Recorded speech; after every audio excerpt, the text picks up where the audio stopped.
아멘. 하나님 말씀입니다. 자리에 앉으시겠습니다.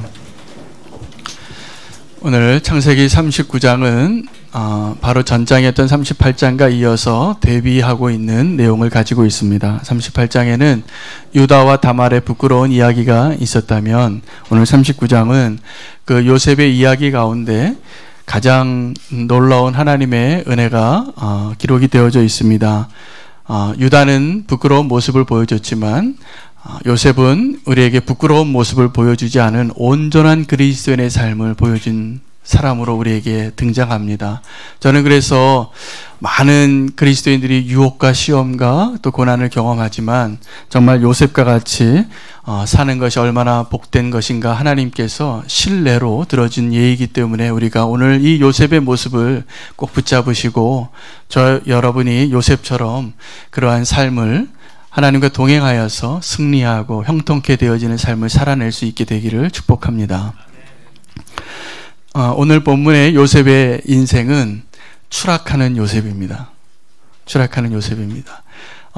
아주 더 내려갑니다. 오늘 그 1절에 보면 그가 이끌려서 이렇게 자기 자의로 간 것도 아닌 거죠. 이끌려서 노예가 돼서 애굽으로 내려갔더라라고 시작하면서 그의 삶은 노예의 삶으로 또 애굽에 내려가는 모습으로 또 애굽에서 내려간 것뿐만이 아니라 거기서 노예가 된 것뿐만이 아니라 심지어는 감옥에까지 들어가는데 그는 죄가 없었어요. 그리고 오늘 이 본문에 이 요셉의 심정을 우리가 한번 헤아려 본다면 제가 한 40년 전에 어렸을 때 불렀던 한 만화 주제가가 생각이 나더라고요. 외로워도 슬퍼도 나는 안 울어입니다. 그 만화 주제가가 생각나시는 분도 계실 것 같긴 한데 제가 그 노래의 주제가를 가사를 한번 불러드리겠습니다. 외로워도 슬퍼도 나는 안 울어 참고 또 참지 울긴 왜 울어 웃으면서 달려보자 푸른 들을 푸른 하늘 바라보며 노래하자 내 이름은 캔디 나 혼자 있으면 어쩐지 쓸쓸해지지만 그럴 땐 얘기를 나누자 거울 속에 나하고 웃어라 캔디야 울면 바보야 캔디야. 이 캔디가 제가 보기에 딱 요셉과 같은 모습입니다. 요셉이 사실은 너무나 어려운 처지에 있었지만 사실은 이 캔디가 나중에 해피엔딩으로 끝나요. 너무나 행복한 이야기입니다. 너무나 어렵고 힘든 과정을 다 지나지만 정말 울지 않고 그 밝은 모습으로 우리에게 삶의 소망을 주는 어린 시절의 만화였습니다. 요셉이 우리에게 이 어린 시절의 캔디 같은 이야기를 전해주는 거예요. 우리가 아무리 외롭고 힘들고 고달퍼도 거울 속에 나하고밖에 얘기할 수 없는 존재라 할지라도 사실은 이 요셉은 거울 속에 나와 대화한 것이 아니라 나와 함께 하시는 하나님과 늘 대화하고 살았다는 사실입니다. 그래서 오늘 이 요셉은 하나님께 더 가까이 나아가는 삶이 어떠한 것이고 하나님이 형통케 하는 삶이 무엇인가를 알게 해주고 있습니다. 여러분 오늘 본문 가운데 여호와께서 요셉과 함께 하심으로 라는 말이 4번이나 나와요. 그러니까 우리가 하나님과 동행하는 것은 내가 하나님과 동행하기로 결단하고 내가 결정하는 게 아닙니다. 사실은 하나님께서 요셉과 함께 해주시는 것처럼 하나님께서 우리와 함께 해주시는 그 은혜로 우리가 사는 것이고 그 은혜를 발견하고 그것을 알고 살아가는 자는 요셉과 같이 형통케 되는 은혜를 누리게 될 것이라 믿습니다. 요셉은 그 고난 속에서 하나님께로 더 가까이 나아갔고 그 고난에서만 경험할 수 있는 하나님을 만납니다. 여러분 우리도 그렇습니다. 우리의 인생 가운데 하나님을 정말 더 만날 수 있는 자리가 저 하늘 위로 솟아오를 것 같은 높은 성공의 자리, 사닥다리의 맨 꼭대기가 아니라 추락하는 인생 같지만 바로 그곳에서 하나님과 더 친밀하게 더 가깝게 요셉을 생각하시면 요셉처럼 그렇게 우리 인생에 놀라운 축복을 경험한다는 것을 기억하셔야 합니다. 오늘 우리가 요셉의 이야기를 이야기할 때 흔히 우리가 이 요셉을 왜 좋아하냐면 그가 하나님과 동행했기 때문이고 그가 형통했기 때문이고 나중에 그가 성공했기 때문이에요. 그런데 우리는 그 분명히 요셉의 삶에서 하나님이 주시고자 하는 메시지를 잘 분별해야 합니다. 요셉이 나중에 총리가 되고 세상에서 말하는 성공을 거두지만 진정한 메시지는 거기에 있지 않습니다. 진정한 메시지는 하나님과 함께 하였더라입니다. 오늘 그 은혜가 우리에게 있기를 원합니다. 세상에서의 성공의 기준은 올라가는 겁니다. 회사에서도 승진하는 것이고 재산도 많이 소유하는 것이고 사람들의 칭찬을 받는 것이고 그런 것이죠. 그런 것이 우리가 성공하는 것이고 우리가 바라고 원하는 기도의 제목일 때가 너무나 많습니다. 솔직히 말하면 우리가 다 그런 마음이 있어요. 우리 안에 이 세상에서 원하는 잘 살고 부자 되고 평안하고 건강하고 문제 없고 안락하고 그러한 삶을 원하지만 우리의 성공의 기준이 오늘 이 요셉의 삶을 통해서 분명히 다시 한번 정리되어지기를 원합니다. 성공의 다리를 사닥다리를 올라가서 높은 곳에 오르는 것이 성공이 아니라 하나님과 함께하는 삶을 살아내는 것이 성공입니다. 그 순서가 바뀌고 목적어가 바뀐 것입니다. 하나님께서 함께 하시는 삶을 살아내면 하나님께서 형통케 하십니다. 그가 아래로 내려가든지 위로 올라가든지. 저는 가끔 점심 먹고 이 석촌호수나 올림픽공원을 산책을 합니다. 거의 매일 하는 것 같아요. 근데 이 롯데타워 밑을 거닐 때마다 궁금한 게 있어요. 제가 아직 못 올라가 봤거든요. 저 꼭대기에 누가 사는지 궁금해요. 그리고 저 꼭대기에 사는 사람은 나는 저 밑에를 지금 거닐고 있는데 이 밑에 있는 사람들을 보면서 무슨 생각을 할까? 아마 모르긴 몰라도 나는 성공한 사람이야. 나는 이렇게 높은 데 있어 라고 생각하면서 행복하고 만족해할 것 같지만 저는 그 사람들이 하나도 부럽지 않습니다. 하나님과 함께하는 자가 정말 성공한 자이지 저 높은 곳에 올라가서 산다고 결코 행복하지 않습니다. 오늘 그 말이 믿어지기를 원합니다. 오늘 본문에 그 2절과 3절과 21절과 23절에 4번 반복되어지는데 요 구절입니다. 여호와께서 요셉과 함께 하심으로 그가 형통한 자가 되어입니다.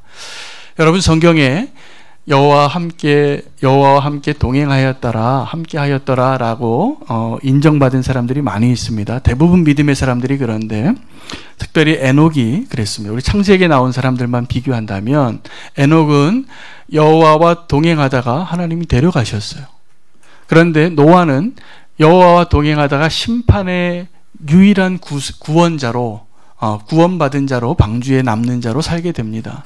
그런데 우리가 하나님과 동행하는 자로 살아가는 진정한 모델을 보여준 사람은 요셉이에요. 요셉은 처음부터 끝까지 온전한 그리스도인의 삶이 무엇인가를 보여주는 인물이에요. 저는 정말 소망이 있다면 우리 성도님들에게 우리가 이런 삶을 살아보기를 원합니다 라고 말할 수 있는 그 사람이 바로 요셉의 삶입니다. 그는 추락하는 삶을 살든 아니면 갑자기 수직 상승을 하는 사람을 살든 하나님을 떠나지 않아요. 여러분 이게 놀라운 은혜입니다. 이게 아무나 못하는 거예요. 어떤 사람은 너무 힘들어서 하나님을 버리고요. 어떤 사람은 너무 부요하니까 하나님을 버려요. 그런데 요셉은 그렇지 않았습니다. 어디를 가든지 하나님과 동행하는 삶을 살았다는 것이죠. 그리고 그는 하나님과 동행하기 때문에 유혹에서도 이기는 모습을 보여줘요. 우리가 유혹 앞에 얼마나 연약합니까? 다 넘어져 보신 경험이 있으시잖아요. 그런데 요셉은 그때 우리에게 이렇게 승리하는 것이다 라고 보여주고 있는 것입니다. 우리 성도들의 성공 방정식이 바뀌어야 합니다. 어떤 분들이 간증을 할 때 이제 간증하는 자로 세우면 어떤 분들이 간증하는 자리에 서냐 하면 내가 예수님을 만났어요. 근데 예수님 만나고 내 삶이 변화되어졌는데 그래서 내가 성공했어요. 그래서 내 병이 나았어요. 그래서 내 문제가 해결됐어요. 그래서 우리는 간증할 때 어떤 간증을 듣고 싶으냐 하면 하나님 만나서 잘 사는 사람, 하나님 만나서 성공한 사람, 하나님 만나서 잘 풀린 사람을 간증자로 세울 때가 많고 그런 간증의 은혜를 받는 거예요. 그러나 아닙니다. 우리가 들어야 할 간증은 하나님 만나서 그 하나님이 정말 좋아서 이제 내가 모든 것을 잃어버려도 하나님과 동행하기를 원해요 라고 말하는 사람이 간증하는 것에 은혜 받아야 돼요. 여러분 그 은혜를 원하십니까? 내가 망해도 하나님과 함께하면 괜찮습니까? 내가 너무 성공해도 하나님과 함께하면 괜찮습니까? 요셉이 오늘 우리에게 그 얘기를 하는 것입니다. 진정한 축복은 성공이 아니라 동행인 거예요. 하나님과 함께 하는 거예요. 그리고 오늘 이 본문에 그 4번의 본문에 이렇게 말하거든요. 그가 형통한 자가 되어라는 이 표현이 성공한 자가 되었다라는 말이 맞습니다. 근데 이 영어 성경에 더 정확하게 이 표현이 어떻게 표현이 되었냐면 하나님이 그에게 성공을 주었더라요. 여러분, 성공은 내가 열심히 노력해서 성취하는 것이 아니라 하나님이 주시는 게 진짜 성공이에요. 여러분, 그 성공을 소망하시기를 바랍니다. 내가 사다리를 올라가고 노력해서 돈을 많이 벌고 승진해서 회사의 사장이 되어지고 어떤 자리에 최고의 자리에 올라가는 것이 성공이 아니라 사실은 하나님이 주시는 거예요. 요셉이 오늘 그것을 우리에게 증명해 주고 있습니다. 여러분, 그래서 성공하고 싶으면 어떠한 모습으로든지 성공하고 싶으면 하나님과 동행하시면 됩니다. 하나님이 동행하시면 형통케 하세요. 그런데 우리가 성공하는 것보다 하나님과 함께하는 것이 진정한 성공 그 자체라는 것을 기억하시고 그것이 가장 행복한 것임을 기억하셔야 합니다. 우리가 신앙생활할 때 오해하는 거예요. 하나님을.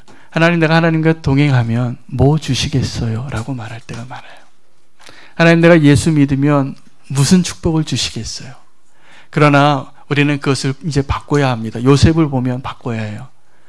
하나님, 내가 예수님 믿으면 복 받기를 원하는 것이 아니라 예수님 믿는 것 자체가 복인 것을 깨닫게 해 주시옵소서. 요셉이 원했던 것이 무엇이냐면 총리가 되는 게 아닙니다. 요셉은 하나님과 함께 하기를 원했어요. 그래서 하나님이 그와 함께 해 줍니다. 우리가 그래서 지금은 고생하지만 언젠간 총리가 될 거야, 언젠간 성공을 하게 될 거야, 이러한 마음으로 기도하는 모습에서 바뀌어지기를 원합니다. 어떤 사람은 성공의 자리에 올라가는데 자기가 준비가 안 된 사람이기 때문에 그래서 불행해지는 사람을 제가 종종 봅니다. 그러니까 이런 거죠. 회장님이 내 아버지예요. 큰 교회의 담임 목사님이 내 아버지예요. 그래서 내가 얻게 되는 축복은 축복이 아니에요, 사실은. 그런 이유 때문에 그 자리에 있다면 그것 때문에 불행해지는 거예요, 사실은. 여러분, 진정한 축복은 하나님이 주시는 거지 내가 어떻게 요령을 바라거나 어떤 이 땅에서의 어떤 요행을 바라서 복권 당첨되듯이 얻어지는 것이 축복이 아닙니다. 여러분, 복권 당첨된 분들이 공통점이 있잖아요. 다 망해요. 그분들이 복권 당첨돼서 불행해지더라고요. 왜냐하면 그 많은 돈을 관리할 능력이 없는 분들이었어요. 하루하루 살던 분들이 어느 날 갑자기 몇십억, 몇백억이 생기면 어떻게 되냐면 타락해요. 그리고 자기 인생이 망가져요. 정말 소중한 것을 다 버려요, 그 사람들이 보니까. 그래서 차 사고 집 사고 여자 바꿔요. 아내를 바꿔요. 이게 복권 당첨된 사람들의 공통점이래요. 여러분, 우리가 그러면 그것이 축복일까요? 아닙니다. 우리가 원하는 그 모든 축복이 하나님이 함께 하시지 않는다면 축복이 아니라 재앙이 될 수 있는 것입니다. 또 어떠한 분들은 너무나 힘겨워서 자기의 기준과 자기의 가치관과 자기의 자존심까지 버려요. 그리고 죄와 타협을 해요. 너무나 힘겨워서. 정말 한 끼 한 끼 먹는 게 너무나 힘들어서. 그것도 너무나 안타까운 일입니다. 그래서 하나님께서 우리에게 진정한 축복은 내가 높은 데 있든지 낮은 데 있든지 하나님과 함께 하는 것이 진정한 축복입니다. 그 자체가 축복인 것을 꼭 기억하시기 바랍니다. 요셉은 노예였지만 하나님께서 그에게 복을 주십니다. 그래서 하나님이 복이 뭐냐 하면 함께 해주시는 거예요. 근데 놀랍게 그 하나님이 함께 해주시는 것을 자기는 모르는데 주변에 있는 사람들이 봅니다. 그래서 주변에 있는 사람들이 요셉이 하나님과 함께 하는구나. 그래서 그에게 은혜를 베풀더라요. 이게 형통해지는 길이에요. 여러분, 형통해지길 원하면 주변 사람들이 내가 하나님과 함께하는 사람인 것을 보여주셔야 돼요. 그러면 하나님께서 우리에게 그 사람들로부터 또 은혜를 받게 하실 것입니다. 네, 이 요셉이 그 삶을 살고 있습니다. 분명히 노예가 됐는데 그 집에 그 보디발보다 높은 자가 보디발 외에는 요셉보다 높은 자가 없었더라라고 말하고 있어요. 분명히 노예인데 이게 노예입니까? 아닙니다. 부사장이에요. 부회장이고 그리고 그 집에서 가장 높은 자가 된 거예요. 요셉이 이렇게 5절에 이렇게 기록되어 있습니다. 그가 보디발이죠. 보디발이 요셉에게 자기의 집과 그의 모든 소유물을 주관하게 한 때부터 여호와께서 그의 요셉을 위하여 그 애굽 사람의 집에 복을 내리심으로 여호와의 복이 그의 집과 그 밭에 있는 모든 소유에 미친지라. 이제 우리가 질문해 보아야 될 것이 이것입니다. 우리가 정말 하나님과 함께하고 있는 삶을 살고 있다면 여러분 주변에 나 때문에 복받고 있는 사람이 있어야지 맞아요. 여러분, 나 때문에 지금 복을 누리고 있는 사람이 있으십니까? 그것이 진짜 예수 믿는 사람의 증거예요. 예수님이 함께하고 있는 사람의 증거예요. 어떤 며느리가 집안에 어떤 집에 시집을 오면 그런 이야기를 정정하는 어르신을 제가 만납니다. 그 며느리가 왔는데 복덩어리가 들어왔다는 거예요. 그 며느리가 들어왔더니 집이 잘 돼요. 좋은 일이 생겨요. 어려운 일이 있었는 게 다 풀려요. 그럴 때 우리가 뭐라고 얘기하냐면 그 며느리가 복덩어리라고 말해요.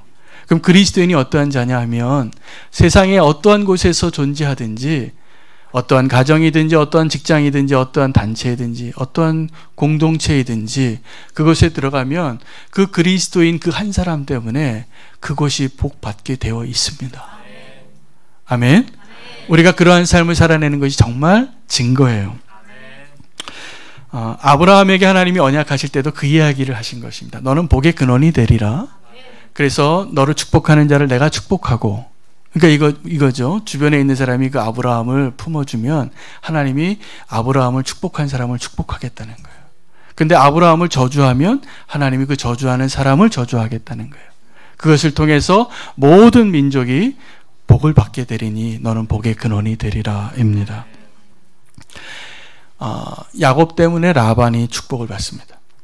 라반의 집에 재산이 많아진 이유가 뭐냐면 야곱이 하나님의 축복의 근거였기 때문에 그래요. 축복받은 사람이었기 때문에. 그래서 라반이 거부가 돼요. 그런데 라반은 간교한 사람이었어요. 그래서 야곱 때문에 축복받는 걸 알면서도 야곱에게 주어야 할 임금을 주지 않아요. 10번이나 속였다 그래요. 라반이 그런 사람이죠. 그런데 나중에 이 야곱이 떠나니까 어떻게 돼요? 네, 야곱이 독립하겠다고 하니까 그때부터 축복이 바뀌어요. 그래서 양과 소가 야곱이 더 부자가 되는 겁니다. 다윗이 다윗성을 탈환하고 언약궤를 가지고 오는데 그의 그 여정이 언약궤는 하나님의 임재의 상징이었어요. 그러니까 하나님과 함께하는 것의 상징인 것이죠. 그런데 그가 베레스 우사라는 것을 경험해요. 나곤의 타작마당에서 소가 날뛰니까 우사가 죽어요. 하나님은 하나님을 여기지 않은 것이죠. 여러분, 근데 베레스 우사가 아니라 잘 보면 베레스 다윗이에요. 하나님께서 우사를 친 게 아니라 다윗을 쳤어요. 하나님 정말 사랑했는데, 하나님 내게 오기를 그렇게 갈망했는데 거룩한 모습으로 하나님께서 원하는 방법으로 안 하니까 하나님이 우사를 친 거였습니다. 다윗은 갑자기 절망에 빠집니다. 그래서 이 언약궤를 누구의 집에 보내냐면 오베데돔이라는 사람의 집에 보내요. 그런데 다윗이 이걸 목격하는 거예요. 저 언약궤가 오베데돔의 집에 있으니까 오베데돔이 복받는 것을 보았어요. 하나님께서는 다윗에게 지금 어떤 일을 베풀어 주시냐면 하나님과 함께하면 복받는다는 것을 볼 수 있는 청중으로 자리를 잠깐 옮긴 거예요. 다윗이 원래 그것을 너무나 갈망했어요. 하나님과 함께 하기를. 그리고 하나님과 함께 하는 것이 내가 살 길이고 그것이 복이라는 것을 알았는데 잘못 옮기다가 저주를 받은 거죠. 베레스 우사가 됐는데 이 오베데돔이 복받는 것을 보면서 다시 용기를 냅니다. 여러분, 우리 주변에 있는 세상 사람들이 오베데돔의 집에서 복받는 것을 보고 다시 그 언약궤를 자기 집에 오기를 다윗성으로 드리기를 원했던 다윗처럼 우리를 그렇게 품어낼 수 있는 사람들이 있어야지 우리가 제대로 산 거예요. 하나님 우리와 함께 하시는 겁니다. 늘. 그래서 그 사람이 있는 곳에서는 하나님의 은혜가 늘 있고 새로운 일이 생기고 축복이 생기고 행복하고 하나님이 함께 하시는 것이 보여지는 삶, 그것을 위해서 우리가 신앙생활하는 것입니다. 그것이 우리가 살아가야 할 이유입니다. 오베데돔의 집에서 그것을 발견하고 다윗이 그것을 이제 제대로 옮겨요. 이전에는 벤츠 타고 옮기려고 했는데 이제 제사장의 어깨에 메고 오는 겁니다. 그리고 6발자국 옮기다가 다윗이 춤을 추는 거예요. 제사를 드리면서 어떤 이유 때문에 춤을 췄을까요? 하나님이 이제 나와 함께 해 주시는구나요. 여러분, 그 다윗이 하나님이 나와 함께 해 주시구나라는 것을 깨달았기 때문에 춤출 수 있었습니다. 오늘 정말 저와 여러분이 다 간절하게 원하는 기도의 제목, 이 예배를 통해서 하나님이 우리에게 주시길 원하는 그 축복 하나는 하나님이 나와 함께 해주시는 것을 경험하는 것이 되어야 합니다. 하나님과 함께하는 사람은 죄의 유혹에서도 승리합니다. 요셉은 혈기가 왕성한 청년이었어요. 그런데 그 청년의 때에 이 신체적으로 육신의 정욕을 다 왕성하게 느끼는 그때에 날마다 나를 유혹하는 여인이 앞에 있어요. 눈짓을 하고 유혹을 하고 옷자락을 들추는 여인이 있어요. 그런데 그를 계속 피합니다. 흔들리지 않습니다. 바늘도 안 들어갈 것처럼. 그런데 어느 날 그 주인의 집에 들어갔는데 아무도 없었어요. 그 여인은 생각했습니다. 나에게 준 찬스다. 그리고 그 요셉에게 이렇게 이야기합니다. 나와 동침하자. 성경에 보면 나와 동침하자라는 표현이 여러 번 나오는데 부부 사이에 한 번도 쓰인 적이 없는 표현입니다. 이것은 부적절한 관계예요. 그래서 그 여인이 그 요셉에게 잘생기고 용모가 아름답고 빼어난 그 청년을 유혹하는데 요셉은 그 위기를 극복하는 겁니다. 여러분, 이 요셉이 위기를 극복한 이 장면을 우리가 잘 기억해야 해요. 그래야 우리가 승리하는 것이기 때문에 그렇습니다. 요셉이 그 유혹에서 이길 수 있었던 이유는 하나님과 함께 했기 때문입니다. 그 이유밖에 없습니다. 그리고 그가 대답을 하는데 두 가지로 대답을 해요. 내가 종일지라도 이 집에서 유일하게 금한 것이 당신입니다. 이 표현을 6절에는 이렇게 이야기합니다. 이 보디발이 요셉에게 모든 걸 다 관장하게 맡겼는데 자기 먹는 음식 외에는 모든 것을 다 맡겼다라고 이렇게 표현되어 있고 9절에는 당신만을 금했다라고 말하고 있습니다. 근데 자기 먹는 음식이 아주 관용적인 표현으로 자기 아내를 말하는 거예요. 그러니까 이 보디발은 심지어는 이 자기 아내까지도 맡겨도 될 정도로 믿었어요, 사실은. 그랬기 때문에 요 청년 요셉은 자기를 그렇게 믿어주는 자기의 주인에게 실망시켜 드릴 수 없는 거예요. 여러분, 그 마음이 있어야 됩니다. 우리가 그것이 진짜 충성이에요. 나를 믿어주는 사람을 실망시키지 않는 것. 요셉은 그 믿음으로 이깁니다. 또 하나는 이 큰 악을 범하여 하나님께 내가 죄를 지을 수 없다. 이것이 하나님과 함께하고 있다는 증거입니다. 여러분, 많은 사람들이 왜 죄를 짓냐 하면 하나님이 지금 나와 함께하고 있는 것을 까먹어요. 속아요. 안 보고 계시는 줄 알고 안 보이는 줄 아는 거예요. 그렇지 않습니다. 하나님이 우리와 늘 함께하고 계십니다. 근데 그것을 알고 행동하는 사람과 그것을 속아 넘어가는 사람의 차이일 뿐이에요. 여러분, 하나님이 함께 하시지 않으면 세상에서 제일 두려운 것이 사람입니다. 제가 보기에는. 사람이 제일 두렵습니다. 그렇게 악해질 수가 없어요. 그런데 하나님이 함께 해주시니까 우리가 사람답게 사는 겁니다. 하나님이 함께 하시는 그런 삶을 우리가 놓치지 않기를 바랍니다. 여기서 요셉의 옷이 벗겨져요. 여러분, 요셉은 옷과 관련된 인생을 산다니까요. 근데 요셉의 옷이 항상 벗겨질 때마다 채색 옷이 벗겨지잖아요, 형들에게. 근데 그 옷이 거짓 증거로 쓰임 받아요. 그런데 이 여인에게 옷이 벗겨지고 또 거짓 증거로 쓰임 받아요. 공통점이 있죠. 그 옷이 벗겨지는데 이 여인이 이렇게 얘기합니다. 자기가 유혹하고 그 옷을 벗겨놓고 이 히브리 종이 내게 들어와서 나를 겁탈하려고 하다가 자기 옷 벗어놓고 갔다라고 거짓말하는 거죠. 억울하지 않습니까? 하나님 앞에 정직하게 살려고 하는데 강간범이 됐어요. 억울하죠. 그런데 박수를 받아도 마땅한 그러한 모습이 어떻게 되냐면 감옥으로, 죄수로 들어가는 모습이 됩니다. 우리는 이럴 때 하나님 앞에 이렇게 말하는 거예요. 하나님, 이거 공평하지 않잖아요. 하나님, 이거 억울하잖아요. 하나님의 의인이 어떻게 이렇게 감옥에 들어갈 수 있어요? 라고 말할 수 있을 겁니다. 그러나 그렇지 않아요. 그곳에서도 하나님이 함께 하십니다. 감옥에 내려갔는데 여러분, 상식적으로 그때도 하나님이 얼마나 요셉을 사랑하고 은혜를 베풀어 줬는지 제가 조금 더 설명을 드리겠습니다. 여러분 같으면 이 자리에 계신 남자 성도님들, 어떤 내 히브리 종이 내 아내를 겁탈하려고 하는 사실을 알게 됐어요. 증거가 있어요. 옷이. 살려두겠습니까? 안 살려둡니다. 그때 당시 애굽에서는 이런 종 하나를 죽이는 거 아무것도 아니에요. 거기다 내 아내를 겁탈하려고 했어요. 100번 죽여야 돼요. 근데 안 죽여요. 놀랍죠? 아마도 뭐 세 가지로 유추할 수 있습니다. 하나는 정말 이 보디발은 이 요셉이 특별한 하나님의 사람이구나라고 생각했기 때문에 살려둔 거고, 또 하나는 이 보디발은 그 아내가 원래 그런 여자인 줄 알았을 거예요. 충분히 그랬을 가능성이 있는 여자라는 것을 알았기 때문에 그랬을 거예요.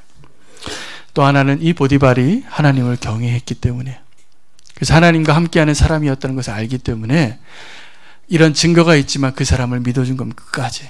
그래서 하나님은 어쨌든 은혜를 입게 해요. 이 요셉은 그러한 감옥에 들어가서도 죽지 않고 자기 주인의 부인을 겁탈한 죄로 누명을 썼는데 왜 안 죽었겠어요? 당연히 죽어야죠.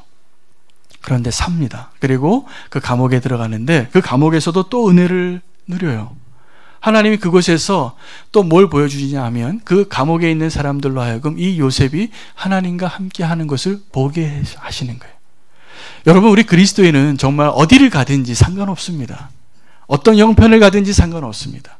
그곳에서 내가 하나님과 함께 하는 것만 보여줄 수 있다면 형통하게 되리라 합니다. 하나님이 복을 받게 해주실 것입니다. 그러므로 우리가 하나님과 함께 하는 것을 보여줄 수 없다면 우리는 다시 그 자리에 들어가서 그 일부터 시작해야 돼요. 그 질문부터 해야 돼요. 하나님이 나와 함께 하고 계시는가? 요셉은 그것을 놓치지 않아서 어디를 가든지 형통하게 됩니다. 그곳에서도 망하는 자리, 옥에 갇힌 자리가 됐는데 그것이 재반 업무를 다 관리하는 매니저가 돼요. 죄수인데 죄수가 아니라 간수가 돼요. 그리고 또 하나의 역사가 이제 시작이 됩니다. 그건 다음 주의 말씀으로 이어질 것입니다. 여러분, 성공하기를 정말 원하신다면 하나님과 함께 하셔야 됩니다. 어디를 가든지 하나님과 함께 하시기를 축복합니다. 형진이라는 아이가 있었습니다. 태어나자마자 12개월 만에 병원에 갔는데 진단을 받았어요. 그 병명이 척추성 근위축증이라는 질병이었습니다. 불치병인데 이 병은 온몸의 근육이 서서히 마비되어지고 근육이 말라붙고 또 뼈가 휘어지기까지 합니다. 결국은 전신 마비에 이르는 그러한 질병이었어요.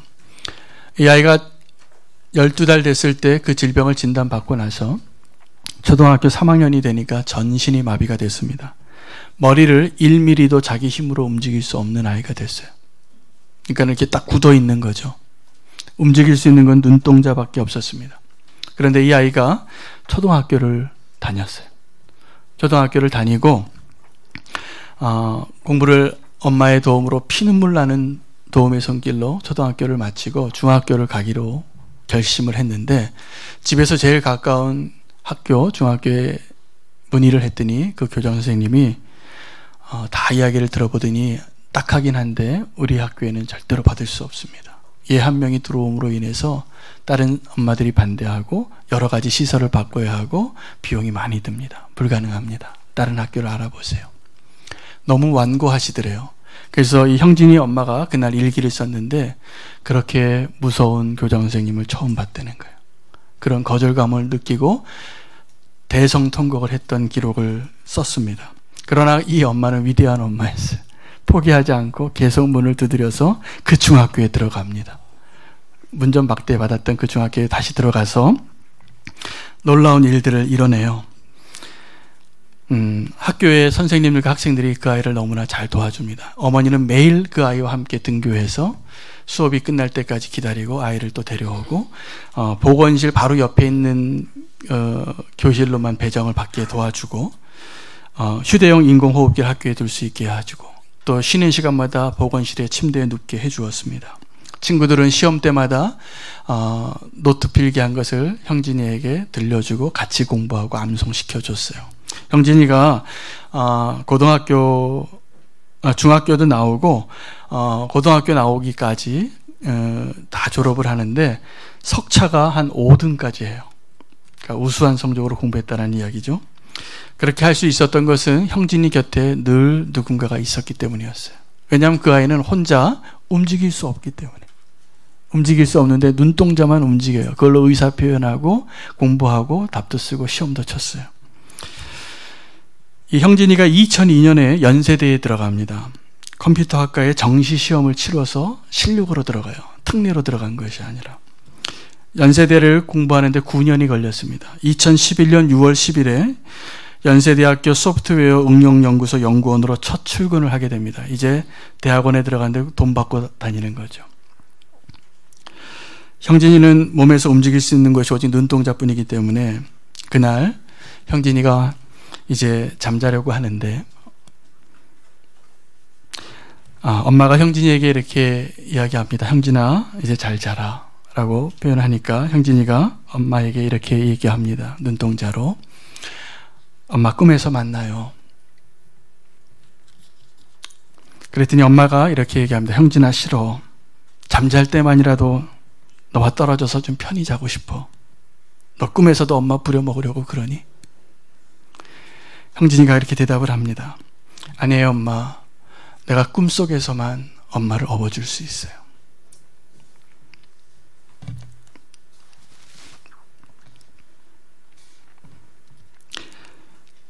제 진짜 소원은 엄마를 업어주는 거예요.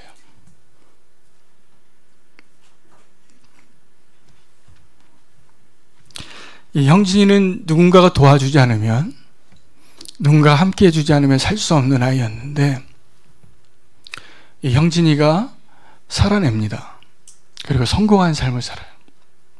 근데 형진이 이야기를 제가 들으면서 오늘 본문에 요셉과 같고 내 모습이 형진이와 같구나. 여러분, 이걸 기억하셔야 돼요. 우리가 몰라서 그러는데 우리가 다 형진이 같은 존재예요. 하나님이 함께 해주시지 않으면 1mm도 움직일 수 없는 자들인데 우리가 그걸 몰라요. 그래서 하나님이 함께 하시는 것을 모르고 내 마음대로 살고 싶을 때가 얼마나 많았는지 몰라요. 하나님이 우리와 함께 하십니다. 그래서 우리가 지금 살고 있는 거예요. 저도 형진이처럼 꿈이 하나 생겼습니다. 하나님 꿈에서 만나요. 그 꿈이 뭐냐 하면 이 땅에서 하나님이 기뻐하시는 그 교회를 세우는 거예요. 이 땅에서 세상이 가슴 뛰게 하는 교회가 되는 거예요. 정말 주님이 우리와 함께 하시는 것을 세상이 볼 수 있는 교회가 되는 거예요. 여러분, 제 꿈은 아마 형진이 같은 꿈일 거예요.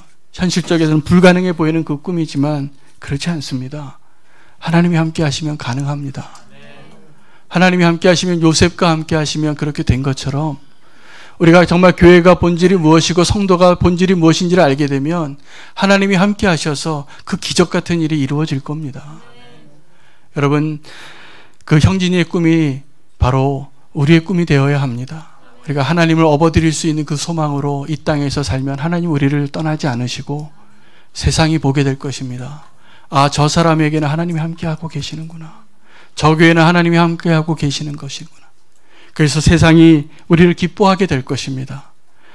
오늘 저는 이 말씀 전하면서 우리 세빛교회와 또 목양교회가 함께 하나님 앞에 그렇게 하나님이 기뻐하시고 함께 동행하는 교회가 되기를 축복하고 싶어요. 하나님이 함께 하시면 됩니다. 불가능해 보이지만 하나님이 함께 하셔야만 돼요. 그것을 놓치지 마십시오. 오늘 이 말씀이 또 어떻게 다시 한번 다 같이 이렇게 들려줄 수 있을지 저는 모르지만 이 말씀을 꼭 전해드리고 싶습니다. 요셉의 삶을 사십시오. 하나님과 함께 하여야만 살 수 있는 존재들인 것을 기억하십시오. 우리는 형진이와 같아요. 한 걸음도 못 대고 밥 한 숟갈 먹을 수 없는 자와 같아요. 눈동자밖에 움직이지 못하는데 그것 가지고 내가 하나님과 함께 하는 것을 놓치지 않고 살아낸다면 하나님이 복을 받게 하실 것입니다. 형통케 할 것입니다. 그 은혜로 부름받은 자들이 교회인 것을 기억하시고 하나님의 은혜 안에 꼭 거하시기를 바랍니다. 요셉은 평범한 자였지만 온전한 삶을 살아낸 사람입니다. 그가 특별했기 때문이 아니라 하나님이 함께 하시니까 특별해집니다. 여러분, 하나님과 함께하는 사람은 죄도 이길 수 있습니다. 여기서 믿으셔야 됩니다. 하나님과 함께하는 사람은 죄도 이길 수 있습니다. 하나님과 함께하는 사람은 범사에 형통하게 되고 다른 사람들이 그것을 보게 될 것입니다. 하나님과 함께하는 사람은 내려가는 인생을 살아도 행복할 수 있습니다. 올라가는 인생을 살아도 안전할 수 있습니다. 하나님과 함께하는 자가 되어야 합니다.